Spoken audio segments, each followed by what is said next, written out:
Klausimas. Jei apatinėje kambarių dalyje prie grindų temperatūra yra daug žemesnė negu panašiai galvos aukštyje, pečių aukštyje, negu viršutinėje dalyje, ką daryti? Ką jūs darytumėt?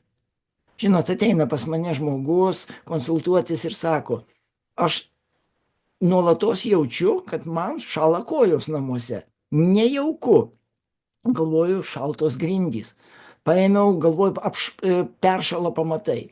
Apšiltinau pamatus, apšiltinau grindis. Ir ką jūs manot? Nedaug, kad te pagerėjo.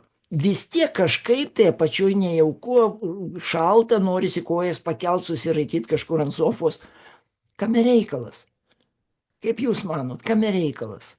Ir žmogus sako, tai gal aš ten, žinai, aš ten gal plėvelės neuždėjau kažkokius, arba ten kažko nepadariau, ką reikia daryti su tuo. Taigi, ką daryti, jei namuose šąla kojos? Ir man iš karto tokia atsirado stimulas šitą klausimą išnagrinėti plačiau, nes ko gero su tuo susiduria daugelis žmonių.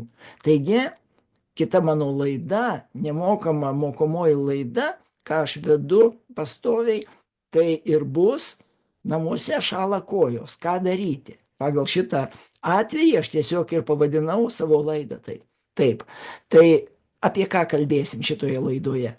Tai aišku, grindų šaltumo priežastys, pirmiausiai, kur šaknys yra, aiškinsimės, toliau, aišku, kokie šiltinimo variantai, ar ne, ko reikia, kaip ten viską sudėti, tai ir garo oro izoliacija, ir visi kiti barjerai, toliau, kokią šiltinimo technologiją pasirinkti, kokias medžiagas naudosim, pliusai, minusai, panagrinėsim šituos dalykus ir aišku, kalbėsim apie sandarumą, kaip jį pasiekti, ką tai duoda, pasidarysim išvadas ir pabaigoje atsakysiu į klausimus.